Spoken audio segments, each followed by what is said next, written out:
Welcome back or welcome to the Next Level Podcast. I'm your host, John Harris, and I'm super excited to have a colleague, friend, just awesome human being with me, Jenna Hardie. I've known Jenna for a number of years. We worked together at HiveWatch. She is a savant when it comes to marketing and communications and all things PR related. And we got to do a lot of awesome stuff together. We got to see firsthand her genius in multiple different ways that we'll talk about. If you've ever read an article that had my name associated with it in the last 3 years, Jenna did 95% of that, and I did the 5%, just to get credit where You're credit not is supposed due. to tell people that, John. Sorry, but you deserve the credit. It's awesome. Thank you. So welcome, Jenna. Happy to have you on the show. And why don't you tell us a little bit about your background, how you got into the security industry, what you've been doing in the industry for the last couple years up until joining HiveWatch, and then since you've been there.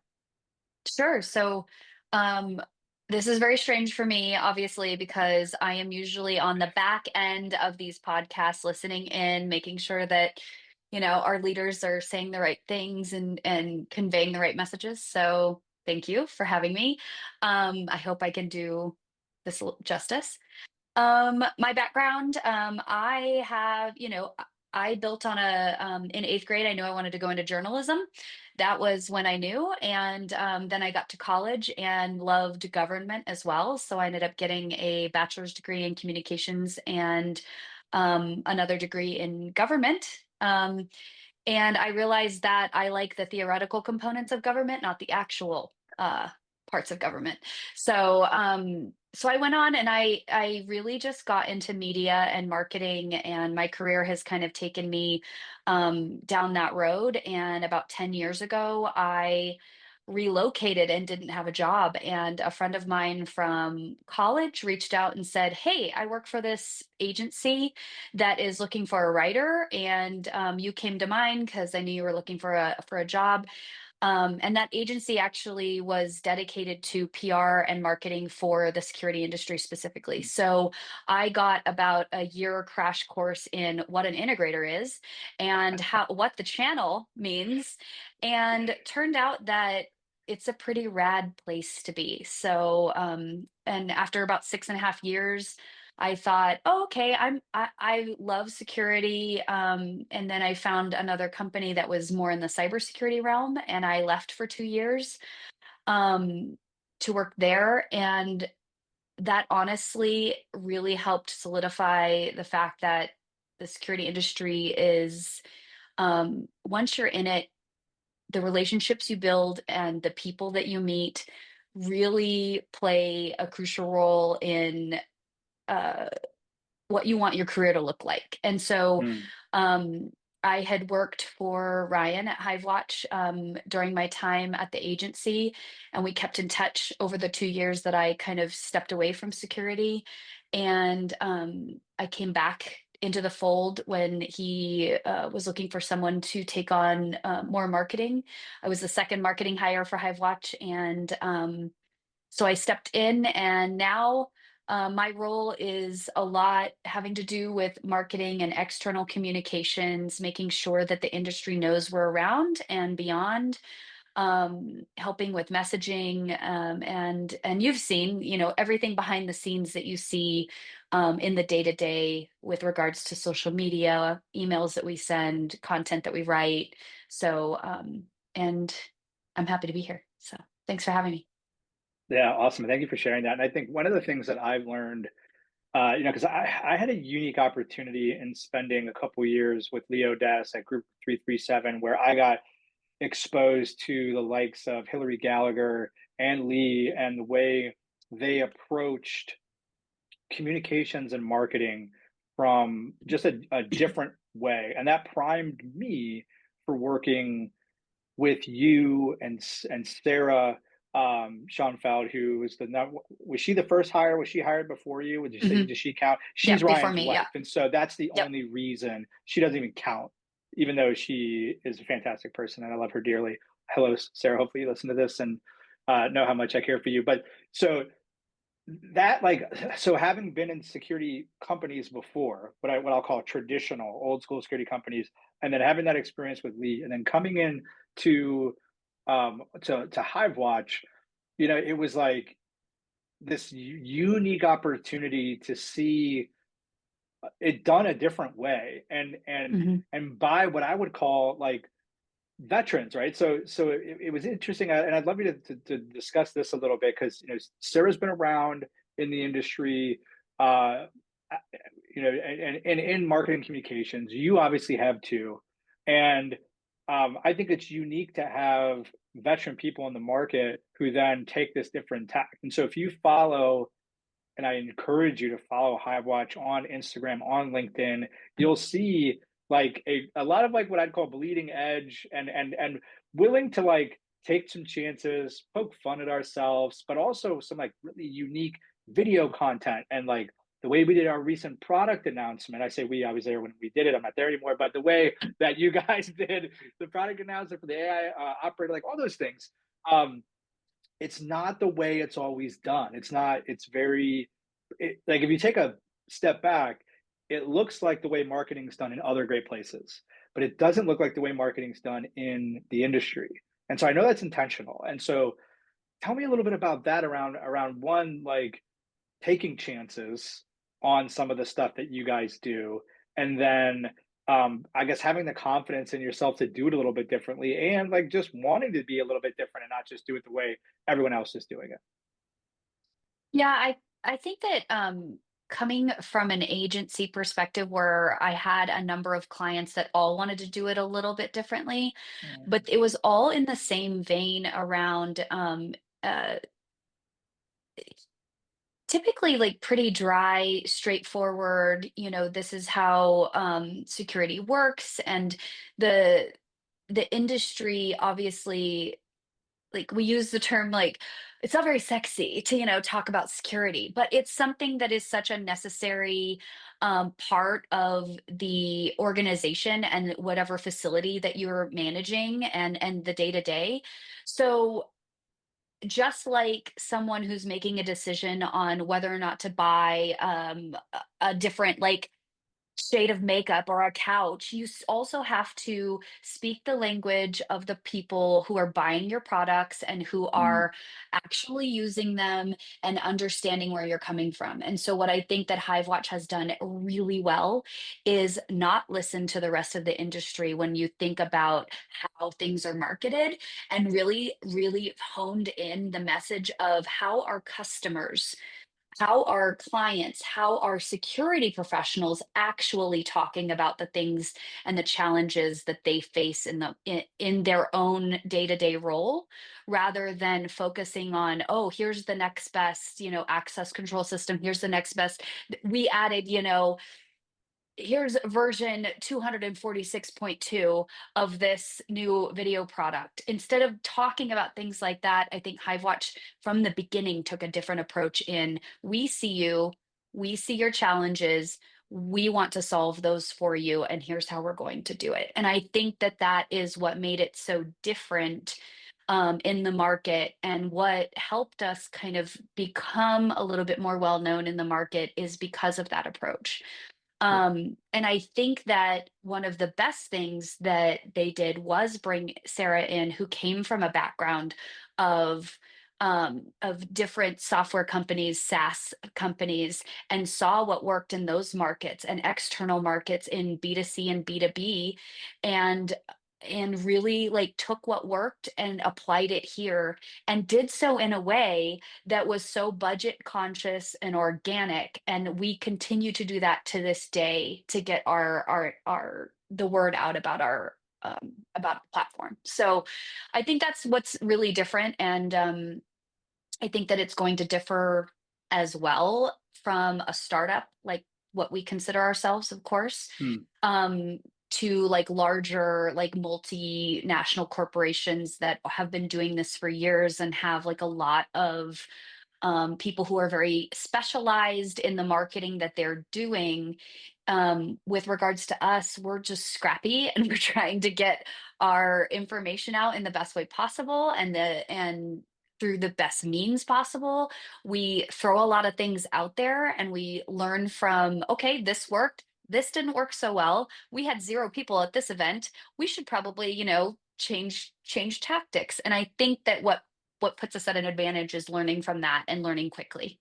So, There's a lot you said in Jenna there that I want to unpack. There's two things that were really stood out to me. One, I guess things I want to pull out and expose as positive takeaways. One is that you're right. Like the your team, they're volume shooters, and you mhm, learn, right? It's like you like, let's try this event, let's try this thing, let's try this like a dinner, let's try this thing, and if it and really and looking at it like, look, if you get one, like I personally remember Ryan and I did an event, failed miserably.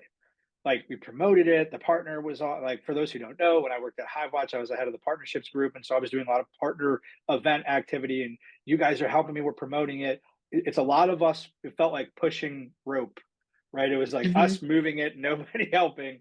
Um, but out of it came an introduction that landed one big customer, which totally created the ROI.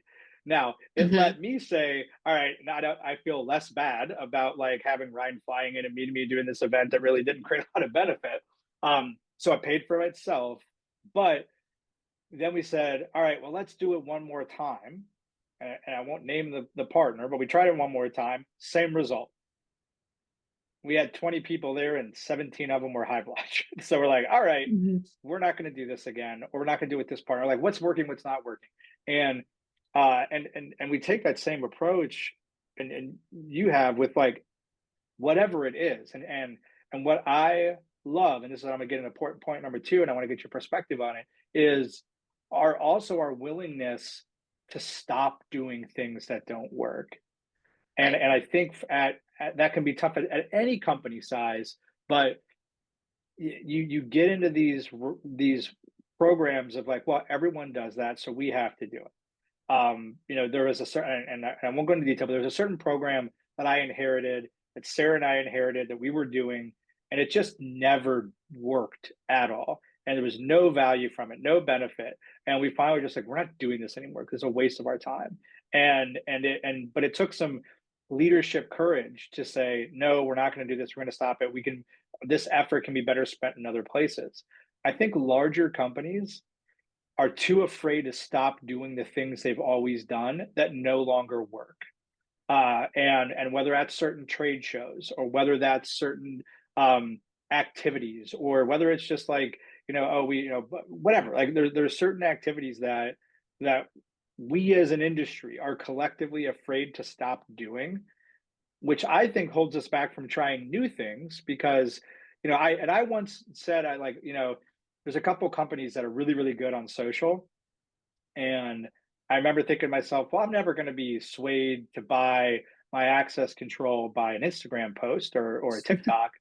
But man, is their brand awareness significantly higher? Yes. Mhm. And maybe now that I'm back in the end user world, will one of my site managers say, hey, what about Verkada? You ever heard of them? Mhm. Mhm. Like probably because they're all up in everyone's Instagram, Facebook, whatever, because they've leaned into that where other people won't, where people are Right. relying on continuously putting stuff in other magazines and stuff like that. So like meeting your customers where they are, especially as that buyer persona goes from 50-year-old to 35-year-old, and that's the influence, and even younger, that's the influential person doing there. So I guess for those who are listening who are aspiring marketers or in marketing or in communications, I think lesson out of what you said critically is you know learn fast, and I don't believe, while I believe in a startup scrappy marketplace, you're forced to do that. I don't think that it doesn't mean you can't do it. When you're a big company, Elsewhere. you just have to have the Mhm. courage to do it and the courage to stop doing the stuff that doesn't work, even though it's easier to just, continue to do the same shit you've always done because it's easy. Or leadership expects it of you and they don't let you do anything different, which I think is a whole different problem. Well, I think that going back to your point, I think there's a lot of parallels that can be made between the state of the industry and the innovation and the speed of innovation, as well as the speed of innovation on the marketing and Mm, communication side of the industry. interesting. And I do think that coming from a place where I did manage multiple clients in different modality, like from integrators to manufacturers, and seeing what they wanted to produce and what we recommended producing, I think that and then coming into Hivewatch and then seeing like, okay, we have a lot of people who came from larger tech companies, tech forward, innovative companies, where they really valued the ability of marketing to personify and like turn their tech into like household name kind of thing, and they saw Mm, the value in it. And I think that traditional security companies, if they haven't learned by now marketing is a critical piece of the puzzle, then they will never learn and they will never grow. And I firmly believe that. I think that unless you really have a leadership that values marketing and comms and allows them a seat at the table, and marketing has the data to prove their value in the market. And so what is interesting is, again, the parallel between security. A lot of times security was just, okay, you kept us safe today, that's it. And now security is data driven, and marketing in security is going to be data driven. And I think that as the industry goes forward with the innovative side of it, marketing will keep time, and the companies that value that will move ahead a lot faster than the others. and I And think you're ubiquitous right, though. I across. Oh, want to go go ahead. back to your Instagram comment. You're right, because we have a lot of people, and we do not pay for LinkedIn ads, Instagram ads. Like it's not something that we can do, right now. So we try to think outside the box on how we get our information out there, the content we put out, the videos we produce. We really put a lot of thought into what resonates and in the market. And we have a lot of people who say like, "Oh, I saw that on LinkedIn. Oh, I saw your brand. Oh, I saw these things."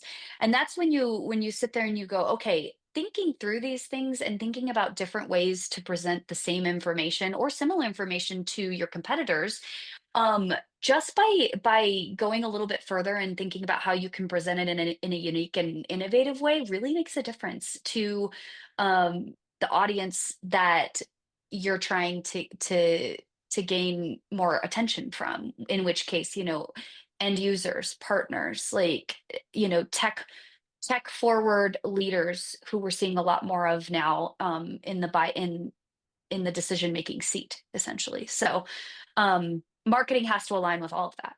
So, Yeah, and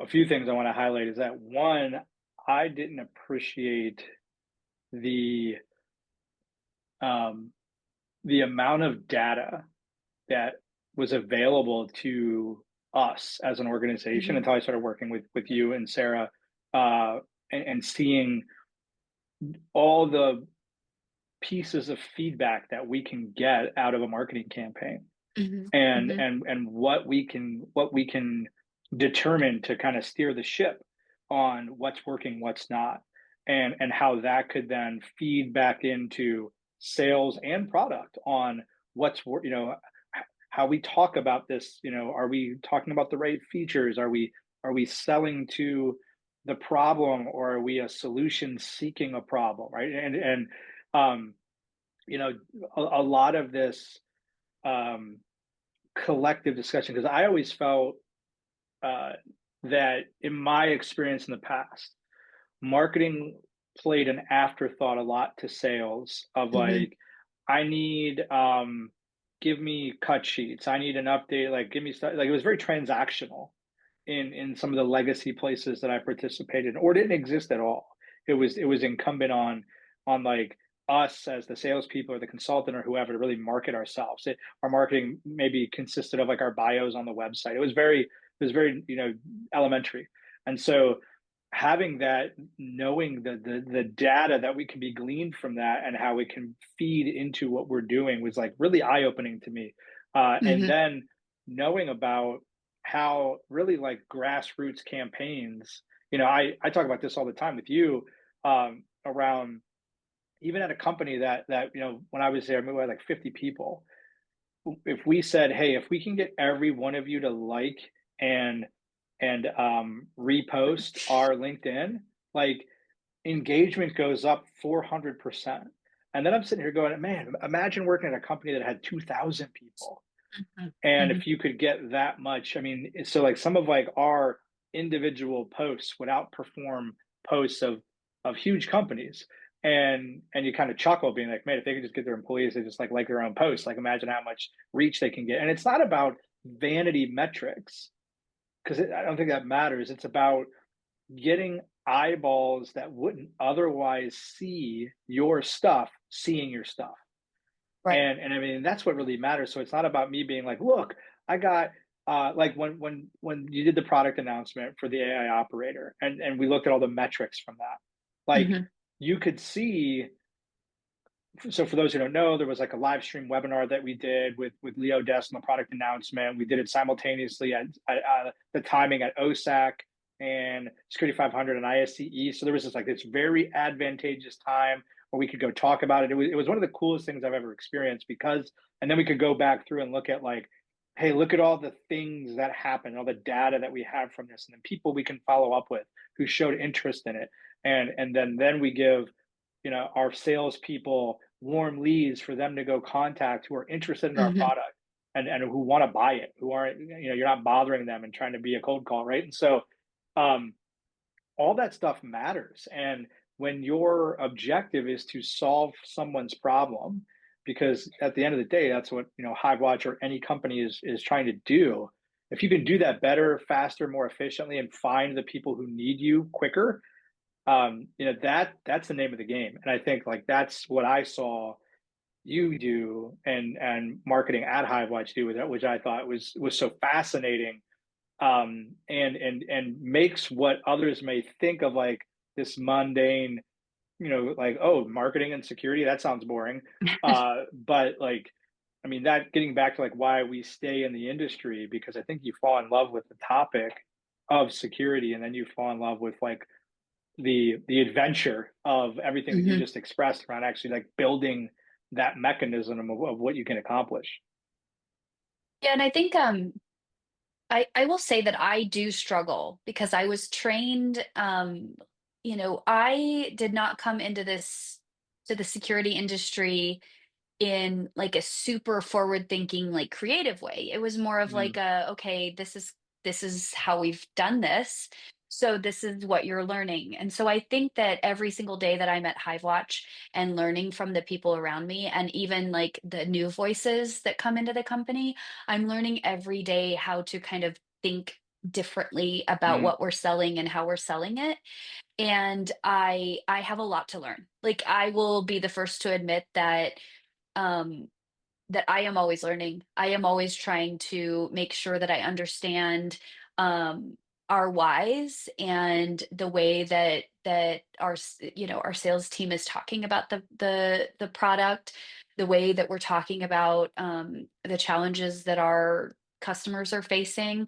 I learned so much just by listening to Ryan go on podcasts similar to this, just talking about what he's learning every single day by being face to face. And that isn't something that data can show. Like I do think that there is a time and a really big place for qualitative data in marketing and making sure that we are um, using the same language as the people buying our products are, that we are, you know, you can say certain terminologies until you're blue in the face, but unless people understand what that term means in day-to-day the day-to-day world, I think that you're going to be, blue in the face. You're not going to get anywhere. So as a professional, I think that like if we want to go into more like career development and what you learn about being in marketing in general, not just in security, it's a lot mhm, about looking at recent history and how things have changed, and going back to our launch of AI Operator, what we've seen in the last, I want to say, what, like 6, 7 years, maybe even a decade, influencers. Like Hmm. every single day, I will click on a link that an influencer tells me I need on Instagram, and I will be the first to admit that. And it's because our world and the way we buy and the what we consume and things like that has been driven by this face to face people and being connected. And traditional marketing hasn't always shown that. But now I think that the more that we engage in face to face um, and recommendations and this like idea that referrals and that social capital that we talk a lot about, like you said, like case studies and all of these things and the people making these introductions, that is what makes the security industry really unique, in that everybody knows everyone. Everybody like kind of you're kind of like moving around different companies, you're building these relationships, and the way that people buy kind of reflects that as well. But you don't get that unless you have that face to face, the more qualitative, like understanding of talking to people rather than just strictly looking at, okay, how many people clicked on my email? How many people registered based on that CTA?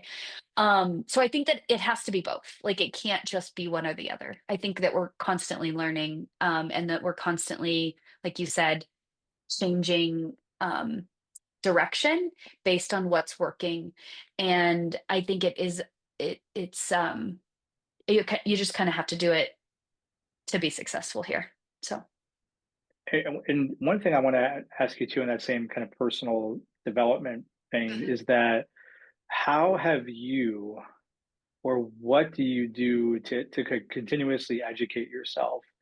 Because I jokingly said, but only half joking, about your one of your greatest superpowers, I think, is taking disparate pieces of information and ideas and putting them into a really great written piece. So not only do I think you're Mhm. you're a fantastic writer, you also are able to take abstract ideas that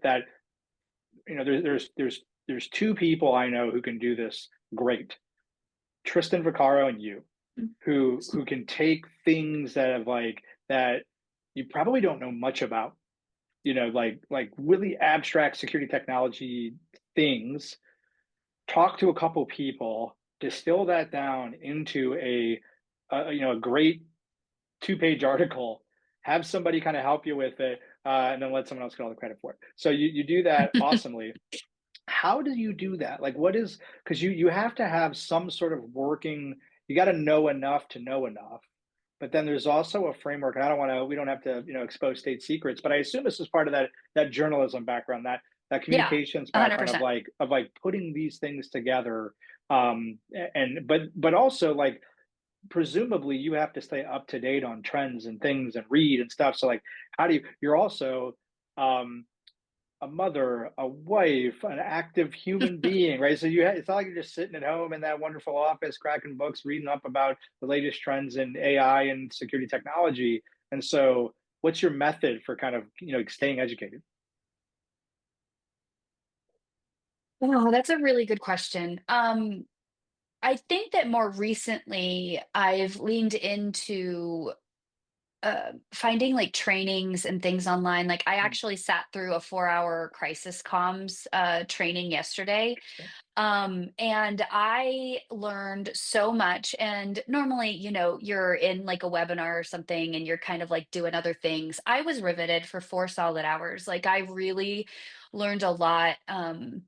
And it all, it seemed like it would be maybe like a review for someone who has formal education in PR, but I didn't. Like I didn't, Mm, coming into PR, I didn't have formal education into it. Was a journalist and I worked in marketing, and I was an editor for a magazine and things like that, but I had to kind of learn as best I could how to approach, more of the PR side of the business. mm. So I would say And I recently actually just joined a Slack community because Leo Dess's Slack Yeah, community kind of which I'm inspired not like me. shameless plug for that. I made like, you know, I'll post to it to it here too, because I think it's like if you're not in it, you should be. I learned Yeah. there was this like 68 post thread about DeepSeek and AI, Yes, and I read yesterday. that. It was like, holy Yeah. shit! I couldn't have gotten that education anywhere else. And Right. so, I mean, you were one of the ones who we also created a marketing thread in that community because Yep. of you asking, "Hey, does anybody know where these things are?" So, like, Yeah. I think your active pursuit of Yeah. new knowledge for Hmm. me is the key there, and something I empathize with greatly. And I have a theory around, and I'll let you go back to that Slack community. A theory around like the more you learn, the more you learn.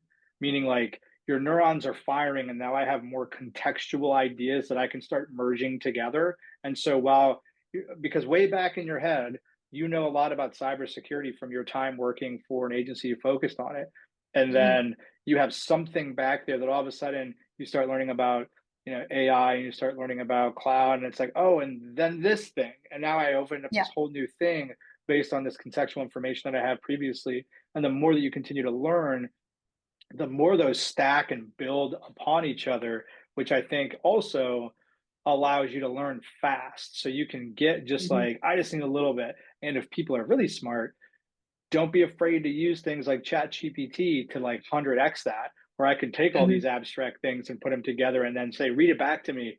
And it's not a replacement for excellent journalism, it's not a replacement for great writing. It is a Yeah. tool to help you synthesize abstract ideas and help you, basically, put them into a way that you can then take them and write with them. And so that's a trait that I've observed in you that I want to acknowledge and highlight, which I think is synonymous with high achieving and high capability, and continuing to raise your ceiling when you have that willingness, and also just like a love of reading, which I know that you have. Hmm. I think is Hmm. also an undeniable trait in exploring and not reading, reading things that just reading for fun too. It doesn't have to Yeah. be like educational reading. But anyway, you're talking about a Slack group that you connected Yeah. to No, recently. I connected to a PR community, and it was just started by a bunch of PR and comms pros, and they kind of share some ways to kind of cut through the noise and things like Mm, that. And that's how I found the crisis comms training. interesting. And so I think I've prioritized that actually more recently because I do think that going back to what I said before, I have a lot to learn with regards to formal processes around communications, Mm, PR, and marketing. And a lot of what I've learned has just been by doing. yeah. And that's okay. I'm really glad that I worked in a job where it's like, okay, we got to just figure it out. You've got to make sure that you know you know what the client wants, and now you have to execute on it. And so whether that is gathering information through just how I learned how to research in grad school, or asking questions and asking the right questions, like how I learned when I was a journalist and covering presidential elections, I have to be able to, yeah, I think that that really has been a good foundation for what I do now, and looking at it through that lens. Um, so that's really how I would answer your question about what I do to kind of, and keeping up with the trade publications. I think that some people sleep on them when in reality, like they really do have their fingers on the pulse of what's happening with regards to like policy, like high level federal policy and how it affects trickles down and affects the security industry as a whole. Um, and so reading things about that, and knowing where to get your sources as well. Mm, So I started following a lot of people on LinkedIn that work in other industries, not just tech, but have or communications professionals in other industries, and I kind of look at what they're sharing and what they're doing and see how it can apply to what we're doing here. And I think that that also serves me well. And so, like, a piece of advice for anybody trying to get into this would be to find those people that that have a voice, have like a strong sense of um have been doing this a while, maybe have some really good advice that they put out there, and follow them and interact with them, and then learn, what works in your industry. So. I think that's great universal advice for anyone in the security industry is to pay attention to what's going on in other industries and see how you could apply it. I mean, again, that's where I think a lot of the non-traditional approaches that might have positive payoffs, regardless of what kind of Mhm. role you're in, whether you're in sales, marketing, operations, doesn't matter. I think we can always learn from looking outside, even though the tendency is to look inside what we do. Well, before we wrap up here, I want to shift gears a little bit. I want to talk more about communications and specifically around internal communications because I think that's Mm. an area that is often it's a part of that broader PR, comms, marketing universe, but it's often underappreciated, underexecuted, or just avoided, ignored altogether. And it could be things from as as maybe we'll call them inconsequential as like new hires, or Mhm. it can be, significant wins or, company changes or like people leave it, like whatever. It's like there's, and whether you're a big company or a small company, the people who have been with or are currently with your company, in my opinion, are your greatest marketing tool.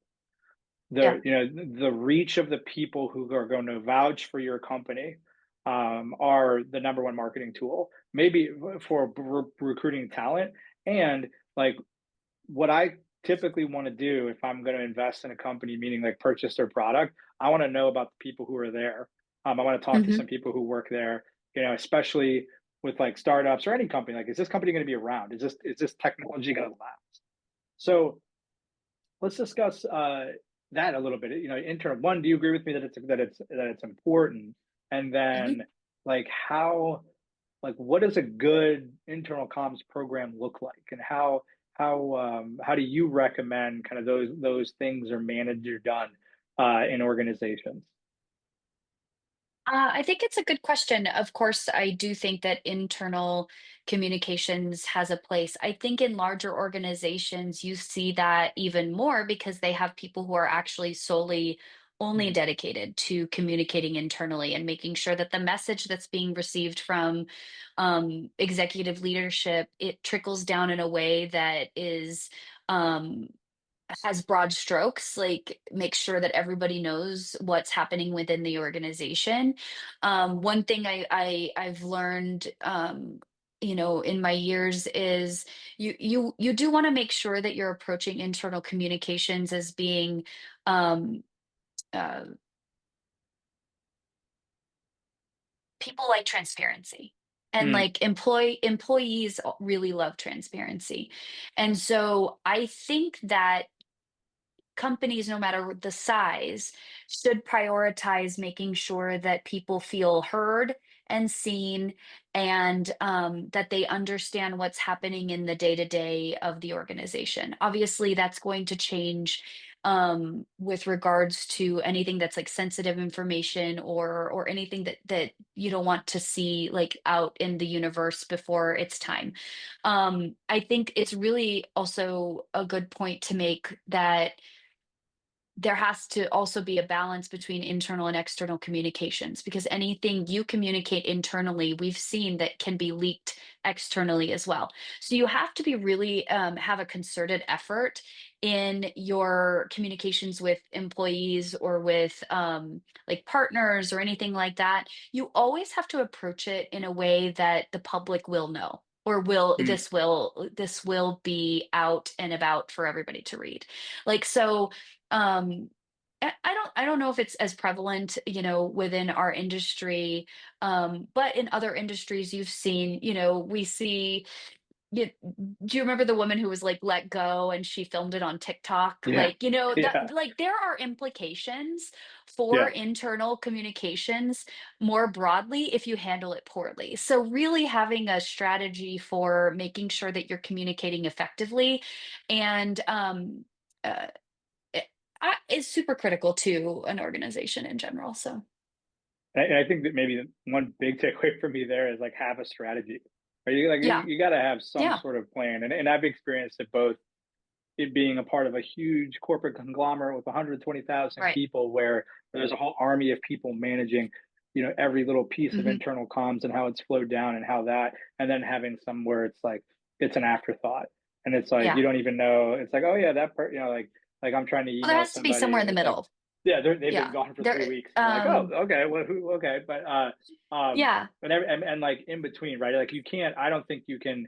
You don't want to be managing every minute piece, especially in today's, one of the things that, um, that I think, again, I think startups do well, small companies do well, is like open flow of communication. So when you have things like Mhm. Slack or whatever, where you have like people who use Teams or whatever, it's like communication is flowing so quickly. And so you can't bottle that up because a lot of times that same communication methodology is also how innovation happens and ideas flow. And so it's this kind of like interesting dichotomy of like not over managing it, but also you mentioned, I'll say it a little bit differently, like open communication builds trust. And Mhm. so if the distance from the top and the bottom is too far from a communication perspective, the trust goes down. And if I'm Mhm. not hearing anything, I assume the worst. Mhm. Is kind of well, the way I look at it. And so yeah, Well, there's now you're little speaking to me in, like, millennial speak where it's like, "Oh my yeah. gosh, I haven't talked to Yeah. Well, my I mean, supervisor." let's Like, let's "What? let's be very We've had vulnerable this and open with conversation people. before." Like you and I have talked Yeah. about this, right? It's like if I don't hear from my boss Yeah. for 2 days, it's like, am I going to get fired? Or if I hear from that, right? So just like this, like because Yeah. and I don't know what it is in our generation. Because I talk about it with my wife too. She's like, "No, my boss has to message me all day." It's like that's a good thing. Just put your head down and get and like Yeah. But then it's like, but And then I when it think gets 2 days, it's like, oh my god, what did I do wrong? They haven't talked to me. And and so yeah, it's I interesting. yeah. So, I think that it will become more noticeable in a smaller organization because smaller organizations, people communicate a little bit more differently than these Yeah, yeah. larger organizations. So, um, you know, uh, it's not something that I have always done, but I see its importance, and I'm again consistently learning what the best way forward is to communicate more effectively across the board. And so having exposure to good internal communications and then also um I think what makes a difference is having communications professionals like at the table Mm, for making sure that they're visible and that they are available and and something that I am trying to do more of is taking the approach of, well, I foresee this coming, and this is how I recommend we deal with it, but let's discuss. Um, and then that's something that has been a little bit harder for me again because I am this millennial who needs a lot of like positive feedback. Um, and that has been, hard for me to kind of be like, no, I don't think we should do it this way. I think that we should like, think about it this way. And I obviously need to get better at that. I'm the first to admit I'm learning. Like I am, mid-career and I feel like I have so much more to learn. So, um, like just kind of summarizing what we've discussed, I think that the industry as a whole and marketing and communications in general is a place where it's going to be constantly changing and it's going to be constantly in flux and finding an organization that values the what marketing and communications brings to the table to the broader organization, those companies are going to do better, like hands down. The well ones put. that Well put. All value right, it. last question here, and this might be Oh the god. hardest question that I ask. This episode is likely to uh, to be published I'm after gonna the ask Super you about the Bowl has Super already Bowl. happened. After Super Bowl has already happened. What is more important? Kansas City losing because of your hatred of the Chiefs, or the potential opportunity that Travis Kelsey wins and proposes to Taylor Swift That is after the not game gonna and happen. retires? That is Which not gonna one? happen. But if it, I mean, in the world that I'm delivering to you, those are the two options. I would rather have Kansas the City Chiefs loses. lose. Okay, I just I'm gonna goes go to on show. record. You know what? This could go on record. So Taylor The Swift's Kansas happiness City Chiefs need to is lose. less important to you than Kansas City and their fans having pain. Mhm. All right. As a Um, Bengals and Joe Burrow fan, I need the AFC champion to go down. yeah. All right. Well. I mean, I was heartbroken by my Commanders' loss, so I no longer have a dog in the fight. I was rooting for the Oh, that was Bills. hard. Oh, that was Yeah, it was hard. rough. It Yeah, I was was rough. rooting for I turned both. it off in the third quarter and just was like, this I is was going the rooting wrong for the way. Commanders I and I was appreciate that. rooting against the Chiefs. I didn't care who it Yeah. was, but Yeah. I Anybody don't but know. the Chiefs is I feel love you. like I had a fair amount of hatred for the Patriots back in the day, but like I did not feel about them like I do with the Chiefs. I'm We could like, do a I'm whole nother done. We don't need to episode see on them. the comparison between the Patriots and the Chiefs, because Yeah. now we're in that world. And I just think um I think this is a controversial thought, it's a controversial topic. Was Giselle more likable than Mrs. Mahomes? And was that the reason people is the general circus of the Chiefs more annoying than the what wasn't much of a circus for the Patriots? There should be an episode where we just break down the off field. I mean, but because like Deflategate, you had like there's some It other off the goes, field. no, I think, again, I'm going to bring this up again. It's the influencer component I of mean, our I modern, think like, that there's so we're gonna stay apolitical here, yeah, but but there are so get many like Taylor Swift is such a like uh um a amazing, massive wonderful. polarizing person, right? Where it's like where that has created like it's interesting because you have your if you haven't realized by now, audience, Jenna's a big Taylor Swift fan, and so you are one of the few who can dislike the Chiefs but be a Taylor Swift fan. My three Oh, daughters 100%. all, interestingly enough, were big Kansas City Chiefs fans pre Taylor Swift, because And now one they're kids, incorrigible. and now it's like they're the most excited because short story, we were playing fantasy football as a family one year, and it was like a weekly pick 'em. Like you just pick whatever team, like whatever players you want. You could pick new players each week. Well, my daughters picked Mahomes and Travis Kelsey every week, and it was during that first Super Bowl run, and so they Oh, yeah. won, When and Kelsey so was they're like, actually like yeah, focused. when they were just, and so they were like, oh, we love these guys, and then when Taylor got into it, it was like whoa, this whole new bit. But Yeah. that becomes such a so if you love it, you love it. If you hate it, you hate it. And then people are annoyed by excellence because they're like, hey, we want to see somebody new. And if you're a Kansas City fan, you're just loving it. If you're a Bengals fan, you hate it. Uh, Well, obviously, I'm torn. I mean, the more they show her, the better. Like, it's way more enjoyable for me on as a football watcher, but also so, I love football. So right. it's for me it's a win-win because I get to Yeah. like put the two together. My kids keep saying, like, I know Kendrick Lamar is doing the halftime show, but you think she'll like just So this is maybe the my theory. pregame? Okay, bring it No, on. my theory Let's is do it. the NFL scripted. I'm just kidding.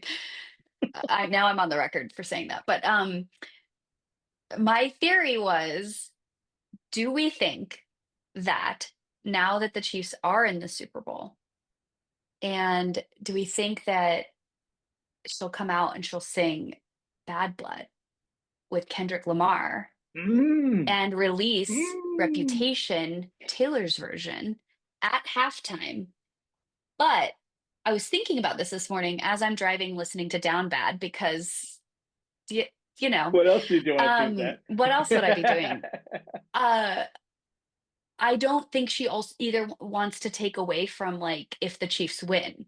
So Mm, but as a marketing businesswoman, like brilliant person, and diabolical, like don't get me wrong, like absolutely diabolical.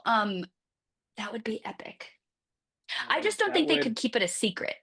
That's the thing, is I don't know that yeah, they could keep the halftime show and like the special guests a secret potentially. yeah, But that would be like that. that would be I my mean, dream and I will die if that happens. So so we'll know. I mean, again, this is going to come out post Super Bowl, so all of these predictions, you heard it here yeah, first. my prediction of the post game proposal and subsequent retirement, No, no, no. halftime, I think that's bad too far blood. gone. No, it's not gonna happen. John, I love your romantic spirit, but that's I not know. going to I'm happen. very. I We don't should. think that's her style. That's not her style. I know, but he is just a goon, and he would A do something showboat? stupid like that, like No, but because I think that he's also I talk like they're my friends, but yeah, I know. Like, oh, I don't. I In my I also think experience, he's like smart enough to he's super realize like conscious that's of not her her need. Yeah, style. yeah. Yeah, I think so. I I think so. think he would know that that would be put him in a bad position. Yeah. But their life is also scripted. I don't know if you've heard that one. So, I I believe they were refuse supposed to to break entertain up in that September conspiracy of theory. Thank you. 2020. All right.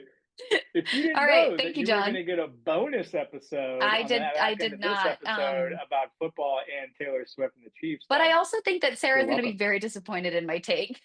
So we'll see. We shall see. Well, Jenna, thank you so much for Thank spending you. time with me. I appreciate you. I appreciate everything you do, what you do for the industry, and in leading by example in the marketing, communication, and PR world, and kind of pushing the conversation forward, trying new things, and helping incapable authors like me write better and get our things published. So I've thank got you so you. I've much got you. for Thank everything. you. Thanks for having me, John. Appreciate you anytime, and let's go You're do great missed. things. Thank Thanks. you.